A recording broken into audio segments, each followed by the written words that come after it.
এডি বলা আমি ভাঙ্গা কম বুঝেন না এডি স্যাক্সের লেগে খাইতো কি এক বস্তা করে কাঁচা বাদাম মানে আবার ডিব্বা বেড়া কিসের জানি একটা ঔষধ কইতো কয় কি এডি তো স্যাক্সের ওষুধ খায় তুমি যে তখন এই শরীরে বকো তাই কি মইরা যাই বয় ও তো আমার দাদার বসি আমার হাজবেন্ডের বয়সে ওর বয়স না তাহলে এত বুইরা বেড়া যে এই মেয়ের বিয়ে করবো আমার কলজাটা এত বড় ছিল কলজাটা গেল ছোট হইয়া যে ও ছোট বোন ডেকে এখন বউ বানাইতে চায় কিভাবে ও বিয়ের প্রস্তাব দিতে আছে আমার বলছিল যে তোমার মেয়ে বিয়ে দিবা তখন আমি বলছি না মেয়ে বিদেশ যাইবার স্বপ্ন একটা ছেলে আছে তোমার দাম আবার এক সপ্তাহ পর ঘুরে আমি বিয়ে করুম না আমি দেই নেই যেদিনকে বিয়ে হয়েছিল সেদিন আমি বাসায় আসছিলাম না আমি যাত্রাবাড়ি আসছিলাম আমার বোনের বাসায়। না আমি জানতাম না আমার মেয়ের যে ভয় ভিত্তিক দেয়াছে সেটা আমার মেয়ে আমার আগে বলেনি আমার যদি বলতো তাহলে আমি মিডিয়া সাংবাদিক পুলিশ একলগে সব একলগে করতাম তখন তো আমার পিছিয়ে এমন লাগা লাগছে তখন তো আমি ঘরে থাকি না বাসায় থাকি না খাই না লই না মানে অশান্তি আমার ভিতরে তখন থেকে এই কথা বলতে লাগে আমি লাগছি। আর একদিন ও কি করছে ওরে রাইতে 10টা বাজে ডাকে ওর রুমে নিয়ে গেছে আমার সামনে তখন আমি ওরে এইটাই অভিযোগ দিলাম যে আপনি এত রাত্রে ওরে ডাকেন কা একজনে দেখলে কি বলবো রাস্তার লগে গেটের লগে ঘর মানুষ বলবো দেও মা কিছু বলে না বুড়িয়ার ঘরে মেয়েটা কি করে হ্যাঁ এটা যেমন বুড়িরা আমি এখন কে তখন আর কই নেই যে মানুষ কি বলে তখন ও বলছে তোমার এমন কিছু দামু তো এটার প্রতিদান তুমি পাইবা ঠিক আছে তখন আমি ভাবলাম কি জয়তো একটা আমি তো জানতাম না গয় জল্লাদ ও আমি জুরাইন ভাড়া ছিলাম ও আমার নিচে আমার মেয়ের বিদেশ পাঠাইবো ঠিক আছে আমার গাড়ি ভাড়া বাসবো আমি গেছিলাম এরকমভাবে আমার খালাম্মাকে ডাইকা নিয়ে লাস্টে আমার মেয়েরে প্রস্তাব দেয় বিয়ের আমার কাছে তখন ওর লাগে আমি বাজলাম।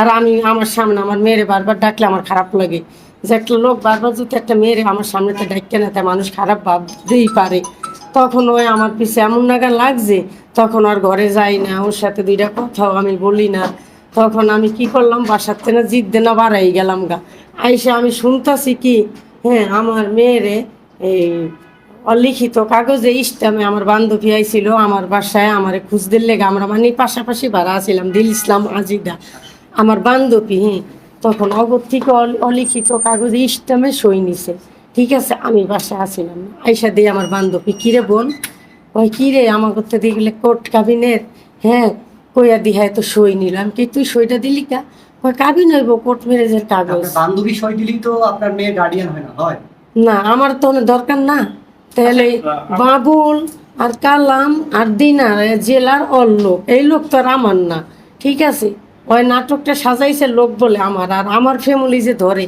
কিন্তু কাবিনের কাগজে আপনার ওই যে ইস্টামে তো আমার সই নাই তাহলে মানুষ দেখতো না আমার যদি আমি মা ইস্টামে আমার কাবিনের কাগজে আমার স্বাক্ষর থাকতো না ইস্টামে আমার স্বাক্ষর থাকতো না মানে আপনার মেয়ে করছে করার পরে আপনি যেহেতু পরবর্তীতে সাথে সাথে প্রতিবাদ কেন করেন? হ্যাঁ প্রতিবাদ কেন করি নাই আমি প্রতিবাদ পারি নাই আমিও খুব ভয় পাইছিলাম আমি ভয় পেয়ে আমি আগের থেকে রুম বিয়ের প্রস্তাব দেওয়ানোর পরে আমি রুম ছাইড়া দিলাম তখন আমি আল্লাহরে ডাকলাম যে আল্লাহ 1 তারিখ কবে হইবে আমি চলে যাবো গা তখন আমি বুইরারে কইলাম যে বুইরা খাটাস এই যে বাড়িওয়ালার এত রুম তুই লিয়া দিছস আমার তোর দায়িত্বে তখন তুই বাড়িওয়ালারে ডাক দে আমি রুম ভাড়াটা দিয়ে আমি সামনের মাসে চলিয়া যাই তখন আমার হাতে টাকাও গুছানো ছিল না আমি ভাড়াটা দিতে পারি নাই আমি কিন্তু যাই নাই তখন যখন বিয়ের প্রস্তাব দিল তখন আমি বাসায় থাকতাম না রানতাম না খাইতাম না মানে আমার অশান্তি ভিতরে আমি কি বলবো আপনি গো আমার অনেক খারাপ লাগতো আমি যদি স্বর্ণও খাইতাম আমার ভিতরে চাইয়া যাইতো গা খালি ভয় পেতাম রাইতে ভাত তুমি যেতাম তাও ভয় পেতাম খালি পেতো তোমার এর প্রতিদান দেয় আমি তখন জানতে পারলাম যে একটা এতটা লোক হয় মারছে তাহলে আমারও না পারবো কি তখন আমি যেহেতু ওয়াশরুমটা বাইরে আসছিল মেয়েরে তালা দিয়েছি ওয়াশরুমে যাইতাম মানে মনটা ছোটে যেত আবার আইসা তালাটা খুলে ভিতরে ঢুকিয়ে সিটকালি ডাকাই দিতাম কিন্তু ভিতরে রাখছি আবার ইজ্জতেরও ডরাইছি জাল্লা কোন রাত্রে কী কমু কি ওই ভয় আমার এমন ভয় দেখাইলো ভিতরে আমার অনেক ভয় আছিল কিন্তু আমি কারো প্রকাশ করতে পারি নাই এরপর মনের কষ্টে আমি বাসাতে বেড়াই গেলাম গা রাতের 8টা কি 8:30 বাজে বাসায় দিই আমার মেয়ের এরকম ভয় দেখাইছে তুই আমার বিয়ে করবি না হলে তোর মারে তোর ভাইরে মারুম এখন তোর মারে কিছু বলবি না তুই এরকম ভয় দেয় যে আমার মেয়েরে তাহলে ও মনে করলো আমার মেয়ে ভাবছে যে মারে যদি কইতে যে আমার মায়ের হয়তো এক জল্লাত আমার মারও তো একটু অনেক চিল্লাচিল্লি করবো আমার মারও জিত আছে এই জন্য আমার মেয়ে আমার একটু ভয়ও কিছু কয়নি যদি আমার একটু দয়া করে কইতো তাহলে আমি ওর থেকে মুক্তিটা পাইতাম তাহলে ইস্টামও সই হইতো না আমার মেয়ের বিয়ে ওটা হইতো না ওর সাথে। আমরা তোকে শুনতে পারলাম যে আপনি নাকি শোনার পরে যে আপনি আসার পরে শুনলেন যে আপনার মেয়ের বিয়ে হয়েছে তারপরে নাকি আপনিও শুনছেন যে এরকম টাকা পয়সার লোক দেখাইছে এরকম বলার পরে আপনিও চুপচাপ ছিলেন? না এটা মিথ্যা কথা ওর সাথে আমার অনেক বাধা বাঁধিয়েছে রেকর্ডটি আছে রে ওই রেকর্ডটি থাকলে সে না হইতো না। কিছু কিছু রেকর্ড আছে, আপনারা শুনবেন, আমি সব সাংবাদিক মিডিয়া কই দিচ্ছি, তাহলে বিশ্বাস করব। এখন নয়, এখন আমার আগে এই ব্যাপারটা, তখন আমার হাতের মোবাইলটা হারিয়ে গেছে, এটা ওই ব্যাটাও জানে। জানার পরে আমার হাতে মোবাইল নাই। না, এটা কি কখনো আমাদের সমাজে যায় না, কোনো 1 লাখ টাকাও না, কোনো টাকা পয়সা আনি না। একটা, আমি একটু বলি, 65 বছরের একটা বুড়ো মানুষের সাথে আপনার 18 বছরের একটা মেয়ের যায়? না, কখনো তো হয় না। তো আমার দাদার মতন বয়স, তখন হয়তো আমার মনটা চড়ে গেল। যখন বোন কইলো বিদেশ পাঠাইবো, আমারে খালাম্মা কইলো, আমার 2টা পা ওইভাবে জড়াই ধরলো, জুড়ান যায়। বললো কোন হিসাবে? ওই যে আমি কি হিসাবে, খালাম হিসেবে আপনি বলেন না যে আপনি তো আমার বাবার বয়সী?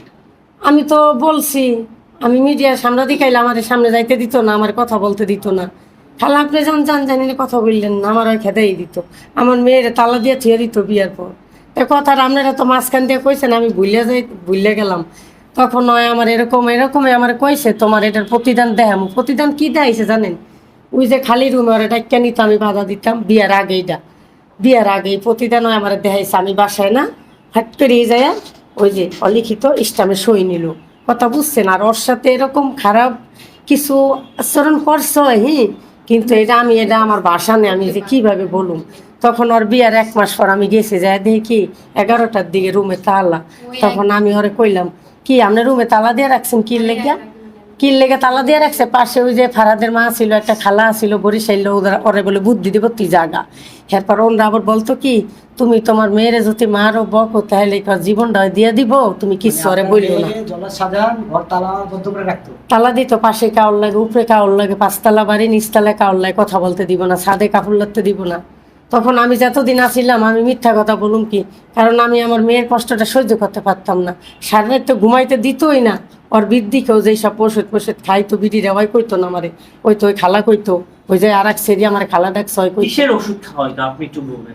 ওরে দেখতাম, ওরে দেখতাম, কইতো তুমি বৈক্য নয় তো ভুল করে হালাইছে, ইসলামে সই দিয়ে মুশকিল। অন শরীরে বাঁচতে হইলে অন কি করবা সেই চিন্তা করো। আমি তেজে রুম সাইডিয়া গেলাম গা। ওই যেদিন মনে করেন বাসাতে গেল গা, সেদিন আমার ফোনও দিল না, আমার হাতে মোবাইল নাই।